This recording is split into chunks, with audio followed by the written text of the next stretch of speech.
자, 이제 책 가지고 볼 텐데요. 좀 책 보니까 떨리지 않나요? 안 떨려요? 근데 이제 오해를 하시면 안 돼. 이 책이 이것밖에 안 되는 거야? 이번은 그렇지만 이제 1월 달에는 좀 더 두꺼워져요. 예, 좀. 그래서 이제 한 요만큼 되려나? 예, 그렇습니다. 자, 부동산학 총론에서 첫 번째 이제 부동산을 이번에 안 할 거예요. 제가 그랬죠. 이번 과정은 체계적으로 뭔가를 풀어가는 자체가 오히려 마이너스라고. 그러니까 뭐 안 볼 거예요. 필요 없고.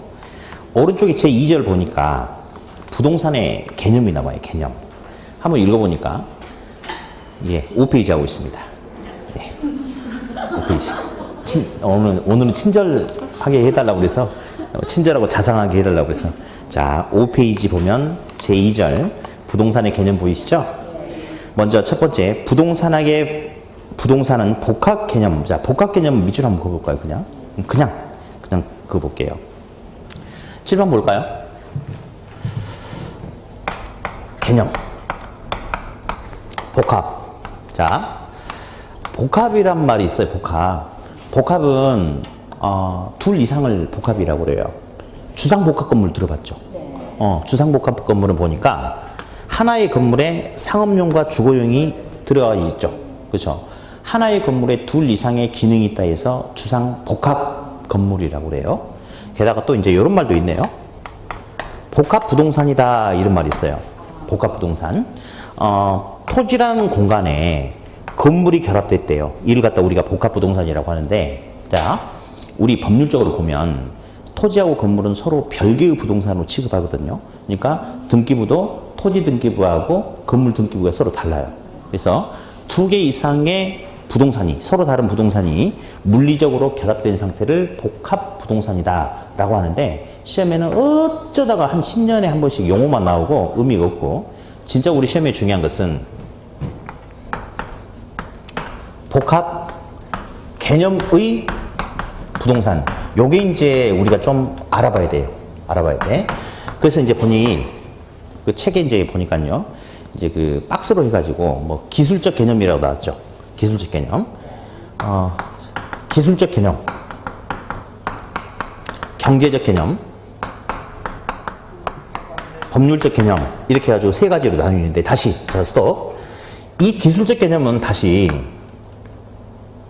물리적 개념하고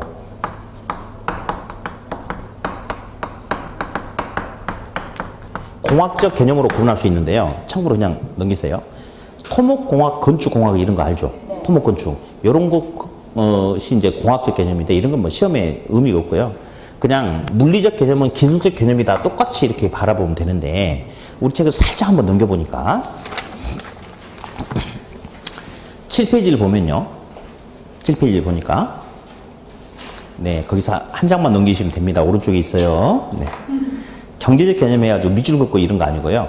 경제적 관점에서 본다면 부동산은 자산, 자본, 생산 요소, 소비재 상품이다라고 그렇게 이야기할 수 있고, 다음 그 밑에 물리적 개념을 보니까 부동산은 물리적으로 봤을 때는 자연, 공간, 위치, 환경이다라고 그렇게 이야기를 한대요. 다시 원위치 5페이지. 그리고 법률적 개념으로 본다면 소유권, 기타, 권리 등등 이런 것을 말해요. 근데 여러분 아까 제가 1교시 때도 그랬고 2교시 때도 그랬고 축하드린다고 그랬죠? 네. 한 3, 4년에 한 번씩 1번 문제에 뭐가 나오냐면 글자가 몇 자 안 돼요. 부동산의 복합 개념 중에 경제적 개념에 해당되지 않는 것은 1번 위치, 2번 소유권, 다시 경제적 개념에 해당되지 않는 것은, 해당되는 것은 1번 위치, 2번 공간, 3번 소유권, 4번 소비재. 몇 번? 어렵구나. 다시. 그러니까 아까 봤던 그 모습이 그대로 이어지고 있어요. 상태가 안 좋은 모습. 자, 다음 중 경제적 개념에 해당되는 것은 1번 위치, 2번 공간, 3번 소유권, 4번 자산이 경제적 개념이죠. 그렇게 해가지고 진짜 글자가 몇 글자 안 나오는 문제가 사실 작년 정도에 나왔어야 되는데 안 나왔네? 그러니까 올해 나올 가능성이 커요. 그러니까 축하드린다고 미리 박수까지 칠 필요는 없어요. 예. 뭐 그거 맞춘다고 해서 다 맞추는 건 아니니까. 어쨌든 이제 그런 문제가 이번에 하나 등장할 가능성이 있고, 그 중에 이제 우리는 법률적 개념이 그나마 좀 알아봐야 될 필요성이 있는데요. 법률적 개념. 이제 책을 보니까 5페이지 맨 밑에 보니까요. 양가로 일론 보니까 협의 부동산 보이세요? 네. 협의. 예. 한 장만 잠깐 넘겨볼게요. 오른쪽에 양가로 3번을 보니까 오른쪽 페이지 7페이지에 광해 부동산이라고 보이세요? 7페이지 맨 위에? 네. 보이시죠? 그럼 칠판 잠깐 볼게요. 양가로 1번은 거기 보니까 협의의 부동산 이렇게 나와 있고, 양가로 3번은 광희의 부동산 이렇게 지금 나와 있단 말이에요. 그러면 이제 앞으로도 몇 군데에서 또 나오긴 나올 텐데, 협의 광희라는 게 있어요. 그럼 협의는 좁은 의미, 광희는 넓은 의미인데, 당연히 협의 광희가 있으면 광희는 협의의 개념을 포함하고 플러스 알파가 되겠죠? 그렇죠. 당연하겠죠. 예, 그러면 이제 다시 원위치에서 5페이지 맨 밑에 보니까 양가로 1번 협의 부동산 한번 읽어볼게요. 5페이지 맨 밑에 양가로 1번 협의 부동산. 못 찾으신 분들은 다음 주부터 책상을 가지고 제 옆으로 오세요. 내가 펴줄게. 친절한 자상하잖아. 해줄게요. 예. 하다가 못하면 군밤도 한씩 때리고 이렇게 할 테니까. 자, 어디 협의 부동산이란 토지 및 그 정착물 가로 열고 민법 제99조 제1항을 말하는데, 민법상의 부동산이라고 한다. 어디? 엊그저께 민법 수업 들으셨죠? 네. 그때 부동산은 민법 99조 1항에서 토지 및 그 정착물이다. 그 소리 들어봤나요? 기억이 안 나는데. 이렇게 말하는 학생이 정답이야. 무조건 기억 안 나면 안 들어봤다고 그래. 들어봤을 텐데. 근데 이 학생 봐. 정확하게 기억이 안 납니다. 아주 양심적이죠. 합격할 거예요. 합격. 네, 각서 써줄게. 합격이라고. 우리 학생들 특징. 기억 안 나면 안 배웠다고 해요. 무조건. 어쨌든 그래요. 자, 그래서 협의 부동산은 민법 제99조 제1항에서 부동산은 뭐라 불러주느냐? 토지 및 그 정착물이다 라고 이렇게 불러준대요. 여기서 오늘 말고 나중에 우리 정착물이 중요하거든요. 나중에 한 장을 잠깐 넘겨보니까 6페이지 방가로 2번에 정착물이 있어요. 6페이지 방가로 2번에 동그라미 1번 정착물의 저 혼자 읽어볼 거예요. 정착물이란 주택, 울타리, 상가처럼 원래는 동산이었지만 토지 등의 설치 부착됨에 따라서 항구적 동그라미 항구적. 그 하나만 알고 있으면 돼요. 항구적. 다른 말로 영구적이라고 돼요. 영원이다 이건 아니고 아주 오랜 기간 동안. 아주 오랜 기간 동안. 자, 그러면서 이 정착물 하면 이제 가장 중요한 게 일시적인 부착 상태를 말하는 것이 아니고 항구적이고 영구적인 부착 상태를 말하는 것이다 라고 이렇게 이야기를 하는데, 자, 우리 학원 내에도 정착물이 되게 많아요. 형광등 틀도 정착물이고 모니터도 스피커도 다 정착물인데, 이런 물건들은 원래는 동산이었어요. 움직이는 물건, 동산. 자, 그런데 이 공간에 붙여놓고 지금 쓰고 있는데 오늘 수업 끝나면 이런 거 다 철거할까요? 아니죠.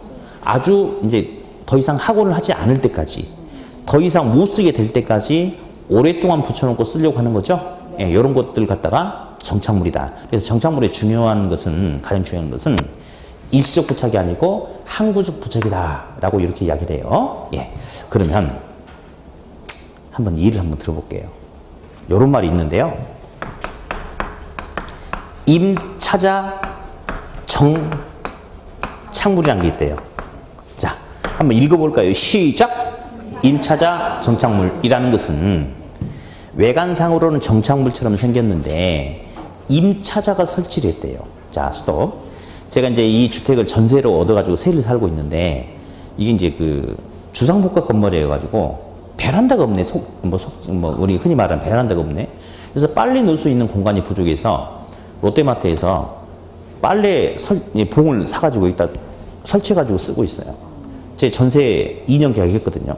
그러면 내가 지금 임차자인 내가 설치해서 쓰고 있죠, 이거? 그죠? 이게 바로 임차자가 설치한 정착물이에요. 어디? 찍어봐. 임차 정착물은 부동산 정착물에 해당된다, 안 된다? 안 되죠. 왜 안 되냐면, 아무리 단단하게 부착시켜 놓고 쓰고 있다 하더라도 설치 의도 자체가 요게 아니고 요거잖아. 임대차 계약 기간 동안만 쓰려고 하는 거죠. 이 기간이 끝나면 철거할 거잖아. 그러니까 그것은 항구적, 영구적 부착이 아니고 일시적 부착이니까 부동산 정착물에 해당된다, 안 된다? 안 된다. 네, 그렇게. 네. 다음 6페이지 저 하단부에 준부동산, 의제부동산이라는 용어가 있을 거예요. 보이시죠? 예, 칠판 봅니다. 광해부동산은 당연히 협의부동산이 바탕에 깔려야 되겠죠? 협의부동산에다가 자 부동산인데 이런 말이 있네요. 준부동산 또는 의제하는 부동산에서 준부동산, 의대부동산이다 라고 이렇게 이야기를 해요. 공시방법이라는 게 있어요. 공시방법. 공시라는 것은 다른 사람한테 이거 내 건데요? 라고 알리는 게 공시예요. 공시. 예. 동산이 뭔지는 대충 알죠. 근데 나는 이제 지금 궁금한 게 있는데 이 학생도 팔찌를 끼고 있고 저 학생도 팔찌를 끼고 있는 거예요. 이 학생들 팔에 있는 팔찌는 동산이 부동산이에요. 동산이죠? 동산이죠? 그렇죠? 근데 아까도 궁금한 게 저게 누구 건가 이게 궁금했어. 누구 거예요? 팔찌. 제 거. 그럼 누구 거야? 그래요. 근데 있잖아요. 이렇게 물어보는 거 아니래요. 동산 있잖아요. 점유하고 사용하고 있으면 그 사람 건가 보다라고 인정을 해주는 거예요. 그래서 동산의 공시 방법은 점유라고 이야기해. 그러니까 이 사람들이 지금 이 팔찌를 두 학생들 다 점유하고 있는 거죠? 그러면 자기 거니까 자기가 점유 사용하고 있다라고 그렇게 인정을 해주는 거예요. 그래서 동산의 공시 방법은 점유다라고 그렇게 이야기하거든요. 자, 근데 우리 학원은 부동산이죠? 우리 원장님이 학원을 지금 점유 사용하고 있는 거 맞죠? 그러면 우리 학원은 원장님이 학원을 점유 사용하고 있다? 그러면 이 학원에 대한 소유권은 무조건 우리 원장님한테 있다? 라고 단정할 수는 없죠. 부동산 같은 경우는 점유자하고 소유자하고 다를 수 있잖아요. 그죠? 그러면 진짜 소유권자가 누구한테 있는지 알아보려면 등기부를 봐야 되지 않을까요? 그래서 이렇게 이야기하네요. 동산의 공시 방법은 점유고 부동산의 공시 방법은 등기다. 그렇게 이야기를 할 거예요. 딴 데 배울 거예요, 나중에. 자, 그런데 부동산이라고 나왔어요. 맞죠? 근데 앞에 준의제부동산이라는 말이 붙었습니까? 그렇네요. 그러면 100명에서 마라톤을 하는데 갑돌이에 1등을 했어요. 그럼 갑돌이는 우승이라고 그래. 을돌이는 안타깝게 3초 뒤에 들어왔어. 준우승이야. 그럼 준우승자는 진짜 우승자인가요? 아니에요.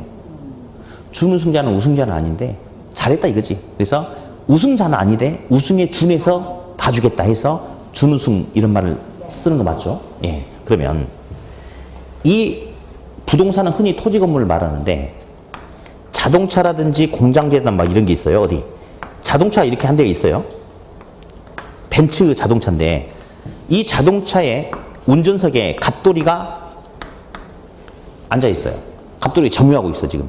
그러면 이 벤츠 자동차의 소유권은 갑돌이한테 있다라고 단정할 수 있나요? 아니죠. 뭘 봐야 돼? 자동차 등록증이라는 공적 장부에 갑돌이라는 이름이 기재가 돼 있으면 갑돌이 거고 운전기사일 수도 있는 거 아니에요? 따라서 무슨 말하고 싶냐? 자동차라든지 공장재단 이런 것은 민법에서 말하는 토지 건물은 아닌데 마치 토지 건물처럼 공시 방법이 공적 장부에 이름을 써주는 등록 형태다 이거지. 그래서 이런 것은 부동산과 공시하는 방법이 유사하다 해서 부동산에 준해서 취급해 주겠다 해서 준부동산, 의제부동산이다 라고 그렇게 이야기를 해준대요. 그럼 어디? 이 준부동산은 자 시험 문제는 준부동산은 협의부동산에 속한다. OX. 빨리 찍어 얼른 바빠. 어차피 우리 수업은 OX야. OX. 빨리 얼른. 자 준부동산은 협의부동산에 속한다. OX. X죠. 어디 속합니까? 협의 여기서 끝났고 어디 속하는 거예요? 광해부동산에 속하는 거죠. 예, 이런 게 시험 문제예요. 이 이제 지금은 어쨌든 이제 하나씩 알아가는 게 중요한데 나중에 문제 풀이하다 보면 정말 짜증나요. 우리 시험이 사실은 그 어떤 전문인을 육성하기 위한 시험 그거 아니에요. 아니야. 그게 아니고 떨어뜨리기 위한 시험이에요. 떨어뜨리기 위한 시험. 그러니까 5개 지문 주고 옳은 것을 고르시오, 틀린 것을 고르시오 해가지고 답을 찍는 건데 그러니까 이제 그리고 이제 특히 이 부동산 학개론 같은 경우는 장단점이 있는데 장점이 훨씬 높고 시험을 준비하면서는 단점이 뭐냐? 좀 범위가 넓긴 넓어요. 범위가 많아. 다른 과목에 있는 문제도 나와. 그게 안 좋아. 근데 하나도 문제가 안 돼. 뭐 누가 뭐 100점 맞자고 그랬어? 40개 중에 몇 개나 틀려도 돼요. 16개나 틀려도 된다고 우리는. 그러니까 너무 범위가 넓은데 어떤 거는 막 10년에 한 번 나오고 15년에 한 번 시험 나오고 이런 거 있어요. 그런 것은 맛만 보고 넘어가는 거고 손 안 대면 되는 거고 자주 나오는 거 가지고 계속 해주면 뭐 아무 문제가 없는 거야. 그런 측면에서는 그러니까 범위가 넓지만 그거는 전혀 문제가 안 돼요. 아주 좋은 장점이 있어요. 다른 과목들은 막 뭔가 개정이 되는 게 많아. 숫자를 암기해야 될 게 많아. 학교는 거의 그런 게 없어요. 숫자 암기하는 거 있어. 근데 그거 제가 한 방에 싹 그냥 이렇게 정리해주는 그런 방법도 있고요. 또 그리고 다른 과목들은 뭐 판례라는 것도 있고 막 그래. 근데 우리 학교는 그런 거 없어. 그래서 우리 학교는 시험 문제가 어떻게 나오냐면 이미 고여서 썩은 물이야, 썩은 물. 왜? 새로운 변화가 거의 없거든. 그러니까 이 풀 내에서만 문제가 나와. 그러니까 많은 점수를 얻으려고 하면 공부량이 많아지지만 만약에 학개론을 90점을 맞겠다라고 공부를 하잖아요. 공부량이 이렇게 많아. 근데 75점 맞겠다면 양이 3분의 1 확 줄어버리는 게 우리 부동산 학개론이에요. 그래서 보면 학개론은 뭘 잘해야 되냐면 나중에 보면 이런 학생들이 있어요. 교수님, 저는 수업을 들으면 수업 내용은 다 이해를 하는데 시험을 보면 점수가 안 나온다. 맞아. 그게 우리 시험이거든. 왜냐? 우리 시험 있잖아요. 학교는 특히 정지가면 안 돼. 정지가면 안 되고 하나를 놔두고 요 관점에서 물어보기도 하고 저 관점에서 물어보기도 하고 말을 살짝 돌려놓고 오답으로 만들어내기도 하거든요. 그래서 그런 본질만 잘 잡아주면 학개론에서 안정적인 점수 따기가 되게 좋은 과목이 우리 학개론이에요. 그래서 어떤 학생들이 학개론을 잘하냐면 좀 순진하고 이런 사람보다는 좀 여시 같은 어떤 그런 뭐 이렇게 뻥도 좀 잘 치고 뭐 약간 여우 같은 어떤 그런 감각이 있는 사람들 있죠. 그런 사람들이 학개론 잘해. 그래서 그 약간 곰 같은 사람들 있죠. 그런 사람들은 민법을 잘하고 또 여시 같은 사람은 학개론 잘합니다. 그래서 나중에 모의고사를 봤는데 민법은 점수가 잘 나오고 학개론이 안 나오면 교수님 저는요 곰인데요 이렇게 하면 돼요. 맞죠? 근데 어떤 학생은 또 민법 점수가 안 나오고 학개론 잘 나온다. 교수님 저는 스타일이 여시 스타일인데요. 딱 이렇게 하면 되는 거예요. 약간 그런 측면이 좀 있습니다. 그러나 노력을 하면 공과 여시 두 가지를 다 가져갈 수 있습니다. 우리 시험은. 네. 자, 그래서 일단 뭐 여기서 용어 한번 봤고요. 다음 8페이지 넘깁니다. 이제 보니까 부동산의 분류가 나와요. 분류. 예. 이제 토지의 용어들이 시험에 제법 잘 나오는데 여러 가지 중에 저기 동그라미 2번 택지가 있어요. 택지. 보이십니까? 혼자 읽어볼 거예요. 감정평가상의 용어로 필요 없는 소리. 건축할 수 있는 토지 또는 건축물이 지어져 있는 토지를 말하면 자 밑줄. 주거용지, 상업용지, 공업용지를 포함한다. 밑줄. 자 주상공 해보세요. 시작. 미안해요. 오늘 첫 시간이니까. 그래요. 그래요. 주거용지 첫 글자, 상업용지 첫 글자, 공업용지 첫 글자에서 주상공. 시작. 주상공.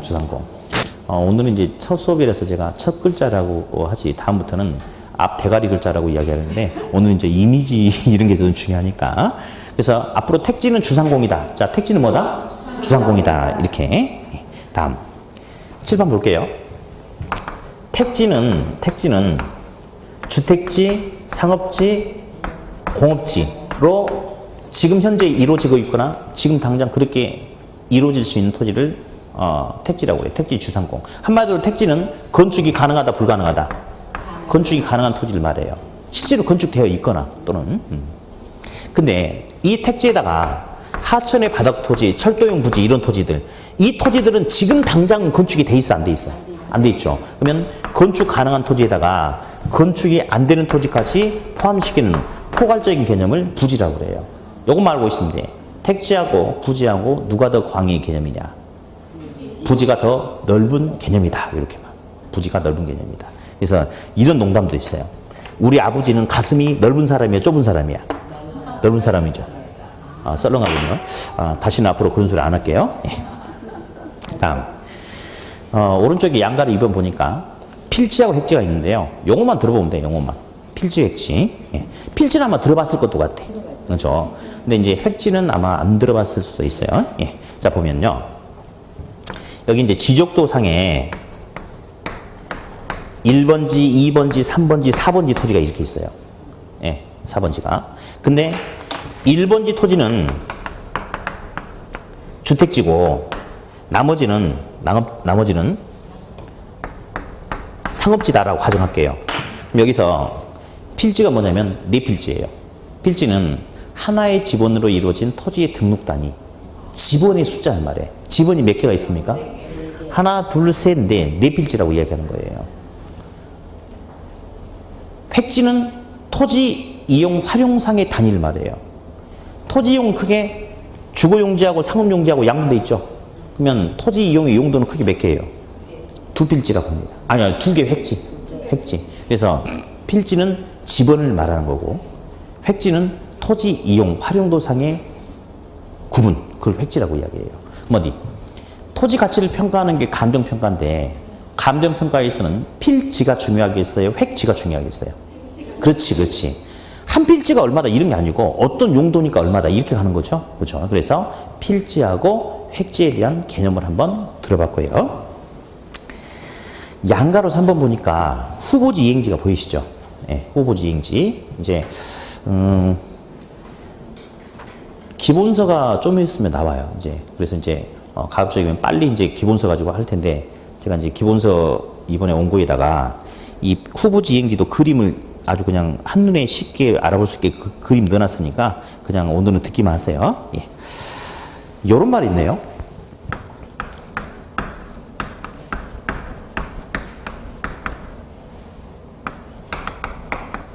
토지는 용도가 다양하대요. 그래서 이제 어떤 토지가 있는데 밭이야, 밭. 근데 사람이 밭으로 이용하고 있다가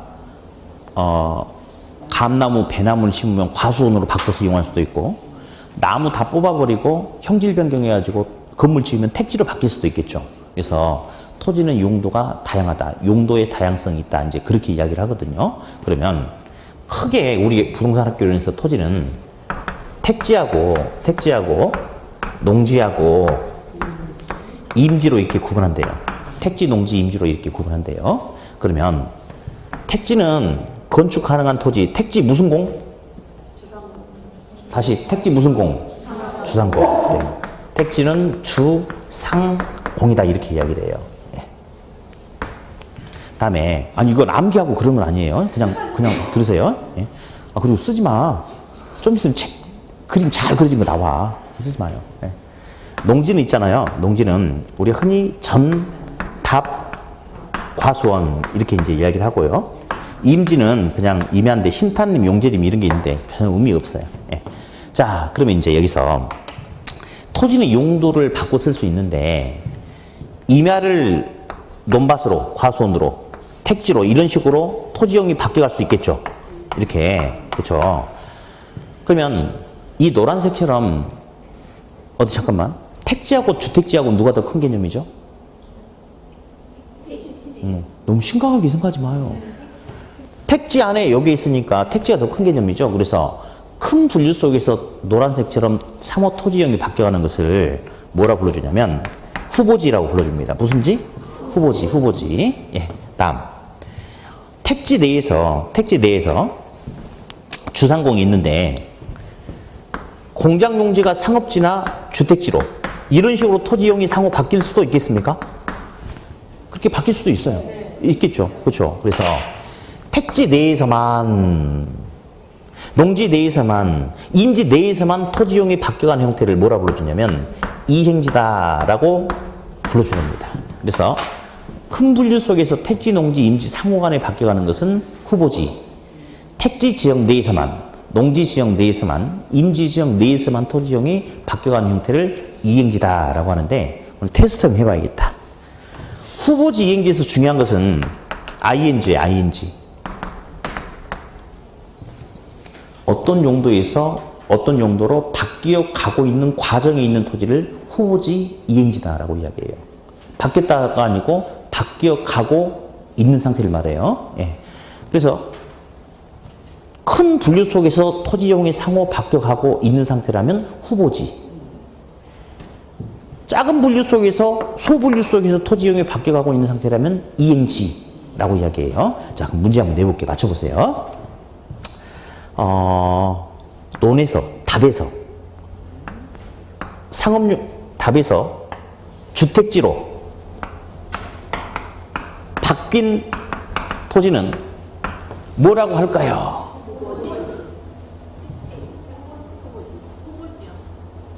택지가 정답이죠. 이 국어 실력이 좀 필요해. 일단 이행지는 아니야. 왜냐면 이행지는 이 안에서만 토지용이 바뀌어가야 되는데 지금 답은 농지고 주택지는 택지니까 농지에서 택지로 바뀌었으니까 큰 분류니까 이행지는 아니야. 후보지도 아니에요. 그냥 택지, 주택지야. 여기 뭐라 써놨어요? 바뀌어버렸대. 바뀌어가고 있는 게 아니고 아직 제가 문제 낸 게 바뀌어버렸다는 거야. 그러면 택지가 된 상태거든. 그럼 그냥 택지야. 택지.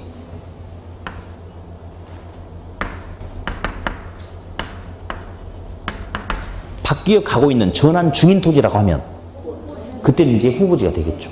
그래서 후보지 이행지에서는 어떤 용도에서 어떤 용도로 바뀌어가고 있는 과정이 있어야지 후보지 이행지지 이미 바뀐 토지는 후보지 이행지 이런 말 쓰면 돼요? 안 돼요? 안 된다는 거. 예, 바뀌어가고 있다.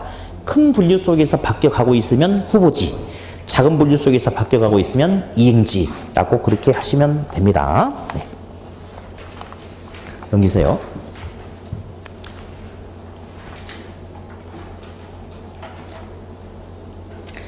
그리고 이제 요 책은 딱 수업 시간에 그냥 듣고 복습 같은 거 하시면 안 돼요. 왜냐면 이제 그 기본서 제가 이제 이번에 기본서 작업하면서 기본서에는 이제 어떤 내용이 있으면 사례를 되게 많이 좀 들었어요. 그러니까 읽으면서 그 사례, 그러니까 어떤 내용이 있으면 그 밑에 있는 사례를 읽어보면 아 이런 말이구나 뭐 이렇게 이해가 되게끔 좀 많이 해놨으니까 그거 보시면 되니까 그냥 요거는 듣고 넘어가면 되겠어요. 10페이지 동그라미 1번 무슨 지? 건부지. 동그라미 2번 나지. 자 스톱. 나지 옆에 갱지저지 이런 거 시험에 나오는 용어 아니에요. 없애버리고요. 갱지저지 이런 거 빼버리세요. 건부지 나지. 저 밑에 동그라미 3번은 공지 나왔죠? 그렇죠? 네. 어디 요거 한번 볼까요? 토지 이외에 아무것도 없는 토지를 이름을 나지라고 그래요. 나지. 토지 이외에 건물이 붙어있다 해서 건물이 붙어있는 토지다 해서 건물이 붙어있는 토지 건부지라고 해요. 그 다음에 이제 그 나중에 건폐율 용적률이라는 용어를 배울 거예요. 이제 어떤 거냐면 자 여기 볼게요. 한 필지가 있는데 이게 그냥 100제곱미터라고 가정할게요. 한 필지가 100제곱미터인데 건물을 건축하겠죠 여기다가. 자 여기 잠깐 보세요. 이제 이게 이제 한 필지인데 제가 위에서 이렇게 보고 있어요 이렇게. 근데 이 필지 위에 건물이 있는가 건물이. 그러면 태양이 떠가지고 이 토지 위에 12시 방향에 태양이 머물러 있으면 건물이 있으면 땅바닥에 건물의 그림자가 깔리겠죠. 당연하겠죠. 그렇죠. 우리 맑은 날 양산 들고 가봐요. 그럼 태양에서 양산 들고 있으면 그 그림자에 땅이 깔리지 않습니까? 그걸 건폐율이라고 나중에 배울 거예요. 건폐율이라고 공법 시간에 배울 거예요. 그럼 예를 들어서 건폐율이 50%라고 가정할게요. 그러면 100제곱미터 토지 중에 건물의 그림자가 절반이 깔린다 이거야. 그러면 몇 제곱미터의 건물의 그림자가 깔립니까? 50제곱미터의 건물의 그림자가 이렇게 까맣게 깔리겠죠? 그렇죠? 그러면 이 부분은 건축했어요? 안 했어요? 안 하고 비워놨죠? 공지라고 그래요. 공지. 빈 땅. 한 필지 내에서 건축하지 않고 비워준 토지를 공지. 뭘 한다고요? 공지다. 그렇게 이야기를 해요. 네. 자, 이제 낮이 근부지를 볼 텐데요. 낮이란 용어 들어봤나요? 낮이란 용어 들어봤을까요? 거짓말 하지 마. 나대지를 들어봤겠지. 나도 들어봤어요? 우리 있잖아요. 일반인들은 밖에서 일반인들끼리 대화할 때 낮이란 용어를 쓸 기회가 없어요. 나대지란 말을 썼을 거예요. 예, 근데 철저하게 우리는 시험에서 원하는 용어들을 써줘야 되는데 그래요. 낮이는 이 낮자 무슨 낮자예요? 예, 그래서 나치할 때 낮자, 벗을 낮자죠. 토집에 아무것도 없대요. 아무것도 안 입었대요. 낮이거든요. 근데 우리 부동산 학개론에서 말하는 낮이는 그냥 낮일 뿐 지목이 대가 될 수도 있고 다른 게 될 수도 있는 거예요. 그냥 낮이거든요. 근데 우리 밖에서 쓸 때 말하는 나대지는 낮인데 건축 가능한 지목이 대를 갖다가 나대지라고 그래요. 근데 우리 시험에서 말하는 낮이는 나대지가 아니에요. 그냥 낮이. 지목은 대 외에 다른 게 될 수도 있어요. 예. 다음에 건물이 붙어 있는 게 건부지예요. 건부지. 근데 여기서 일반적으로 예. 자, 이 건부지에 있는 건물은 3층짜리 조립식 창고입니다. 예. 근데 이런 말을 쓰네요. 낮이는 현재 토지에 아무것도 없기 때문에 제약 요소가 없대요. 자유롭대. 그러니까 법에서 허용하는 범위 내에서 얼마든지 자유롭게 쓸 수 있대요. 그래서 낮이는 시장성이 활용성이 높다. 제약이 없기 때문에 이렇게 이야기를 해요. 그에 반해서 건부지는 있잖아요. 건부지는 건물이 붙어 있는 토지예요. 건물이 붙어 있는 토지. 그러다 보니까 현재 용도나 규모대로만 쓴다면 상관이 없겠는데 다른 규모, 다른 용도로 쓰기 위해서는 기존의 건축물을 뭘 해야 됩니까? 철거를 하다 보면 철거 비용이 발생합니까? 시간도 많이 소요됩니까?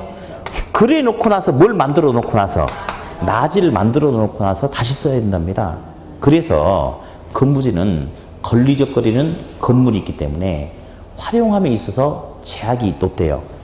활용성에 있어서 제약을 받는데 시장성이 낮다 해서 자 읽어보세요. 시작. 건부 감가. 건물이 붙어 있기 때문에 걸리적거리는 건물이 있기 때문에 토지의 활용에 제약을 받기 때문에 토지 가치는 어떻게 된다?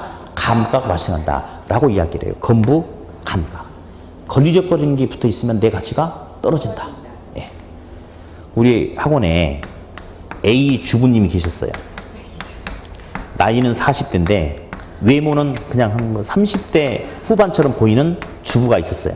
근데 이 주부가 오랜만에 맘먹고 나이트클럽을 갔네. 근데 나이트클럽을 가는데 혼자 가면 부킹이 잘 들어와 안 들어와?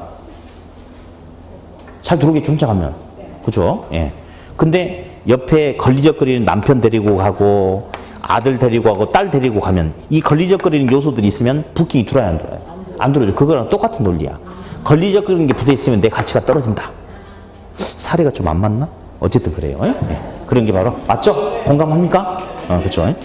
근데 우리는 지금 보니까 우리 성비가 완전히 남자는 한 명 다 여자네. 내가 아주 참 좋아하는 구조예요, 아주. 그래서 여기를 이렇게 저 이제 계속 이제 서울에 살다가 이제 재작년에 이제 내려왔는데 이렇게 강의를 하다 보면 참 이 학원은 참 좀 독특한 것 같아요. 아마 신도시라서 좀 그런 것도 있는데, 근데 딴 데도 신도시가 있는데 딴 데하고는 달리 평균 연령층도 되게 낮아. 그리고 남성보다는 여성 비율도 굉장히 높고, 그래서 강의하는데 참 만족도가 높은 학원인 것 같아요. 뭐 그렇다 그겁니다. 예. 다음 이제 11페이지 보니까요. 양가로 5번에 법지 빈지가 있죠. 그렇죠. 예. 근데 어디 법지란 말이 있고 빈지란 게 있는데 어떤 게 경제적 실익이 적은 토지일 것 같아요. 느낌상. 그렇죠. 근데 그렇지 않아요. 그걸 조심해야 돼. 예. 빈지는 왠지 그냥 용어 자체가 좀 빈티나는 토지? 근데 그게 아니야. 그게 아니야. 잘 들어봐요. 실제로 이게 이제 가끔 시험에 나오는데요.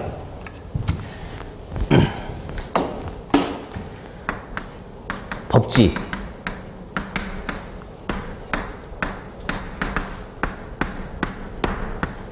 요 토지를 법지라고 그래요. 경사면의 토지. 그럼 경사면의 토지는 소유권이 있겠죠. 뭐 누구에게 소유권이 있어. 근데 경사도가 급한 거야. 활용실익이 커요, 작아요? 작은 토지죠. 그래서 얘는 소유권은 누구한테인가는 있지만 활용실익이 작은 토지를 법지다라고 불러주고요. 그 다음에 빈지가 뭐냐면요. 빈지가 이게 해운대 앞바다예요. 해운대 앞바다. 네, 해운대 앞바다의 토지 단면을 잘라봤어요. 그랬더니 썰물일 때는 물이 이만큼 들어오고 밀물일 때는 이만큼 들어온대. 이만큼. 그러면 여기를 갖다 최대 만조위선이라고 다른 과목에서 배울 거예요. 그냥 물이 만땅으로 찼을 때. 그러면 지금 요 부분은 밀물과 썰물 때문에 하루에 2번은 보이고 2번은 안 보이고 그렇지 않겠습니까? 그렇죠? 그런데 있잖아요. 그러면 우리 지적 공부상의 토지는 여기는 토지를 인정 안 해요. 여기서부터 인정합니다.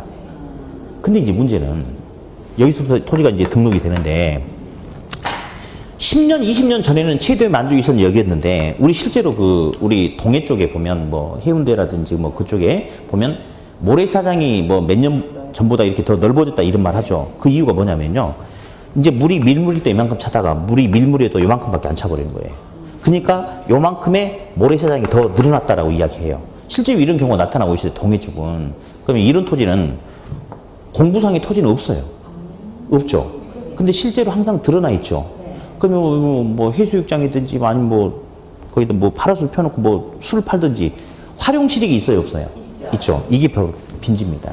그래서 빈지는 소유권은 인정되질 않아요. 토지가 없어, 법적으로. 근데 항상 드러나 있기 때문에 오히려 활용실익이 높은 토지를 빈지다. 그렇게 이야기를 합니다. 네. 다음 6번에 맹지 하나만 잠깐 볼 텐데요. 맹지 은근히 시험이 잘 나와요. 우리 눈이 안 보이시는 분을 맹인이라고 하죠. 예. 토지가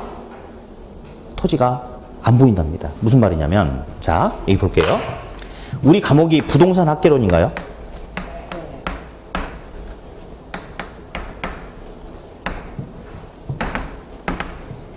저는 이 부동산 학개론이라는 과목이 저하고 되게 너무 이렇게 제 성격하고 딱 맞는 과목인 것 같아요. 예. 그러니까 저도 이제 책 같은 걸 읽어도 있잖아요.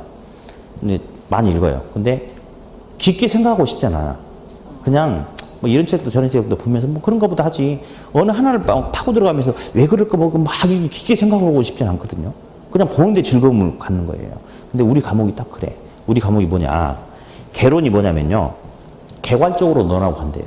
그러니까 다루는 범위는 많은데 대신에 어떤 특정 파트를 가지고 막 파고 들어가지고 전문성 있게 뭔가를 요구하는 게 아니고 그냥 흐름, 개괄적인 전체적인 흐름만 감만 잡고자 하는 과목이 우리 부동산 학개론인데 그러니까 저랑 성격이 좀 맞는 것 같은데요. 볼게요. 도로가 이렇게 있어요. 도로가. 그러면 A 토지가 있대. B 토지가 있대. B 토지는 도로하고 딱 붙었습니까? 건축 가능해, 불가능해? 가능하죠. 근데 A 토지는 토지 어떤 한 면도 도로하고 인접했어요, 안 했어요? 안 했죠. 그러니까 이 A 토지 입장에서는 도로가 보인대, 안 보인대? 안 보인대. 그래서 맹지다라고 이야기해요. 맹지. 그럼 맹지는 건축이 되겠어요, 안 되겠어요? 안 되죠. 출입할 수가 없잖아. 그래서 최소한 도로에 2m 이상은 붙어줘야지 차 한 대라도 왔다 갔다 들락날락 할 거 아니에요. 근데 맹지는 도로하고 인접해 있지 않으니까 건축이 된다, 안 된다? 안 된다. 자, 근데 저는 여기서 이렇게 강의를 했잖아요. 근데 공법 시간이라든지 민법 시간에는 우리 교수님들이 다른 소리예요. 맹지지만 주변 토지 소유자로부터 도로 사용 승낙을 득하게 된다면 건축허가 실제 납니다. 근데 우리는 개론이죠. 그러니까 시험에 그런 게 안 나오고요. 개념만 나와요. 개념만. 맹지는 도로하고 인접해 있지 않는다. 출입할 수 없다. 건축 안 된다. 끝. 이게 개론이에요. 그러니까 우리 그 부동산 학개론에서 원하는 게 바로 거기까지야. 그러니까 그런 측면에서는 다른 과목보다 좋아. 다른 과목은 막 파고 들어가거든. 근데 우리는 그런 거 없어. 그냥 맛만 쓱 보고 넘어가면 돼요. 쓱 이렇게. 예. 그래서 어쨌든 맹지다라고 이야기했고요. 12페이지 잠깐 넘겨볼게요. 이제 토지의 분류를 봤으니까 이제 주택의 분류를 볼 텐데,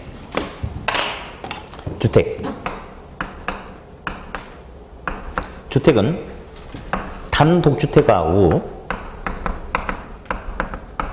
공동주택이 있어요. 오늘은 개념만 여기 볼게요. 단독 공동, A동 건물이 있고 B동 건물이 있어요. 단독주택 한 동의 건물에 사는 사람들이 많으면 무슨 주택일 것 같아? 공동주택. 한 동의 건물에 사는 사람이 적으면 단독주택? 그런 거 아니에요. 그런 게 아니고, 단독주택 중에 다가구주택이라고 들어봤나요? 다가구주택은 한 동의 건물에 무려 19세대가 살 수 있대요. 19가족까지 살 수 있다는 거야. 근데 등기부상의 소유권은 한 명한테 있어요.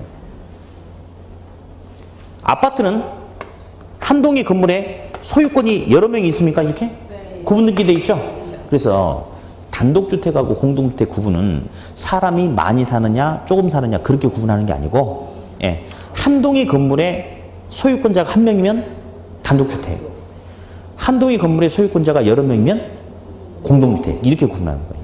이렇게. 네. 자, 그러면 잠깐 휴식했다가 부동산의 특성, 속성 하고 이제 오늘 수업을 끝내도록 할 겁니다. 한 1시 5분? 그 정도면 끝날 것 같은데요. 네.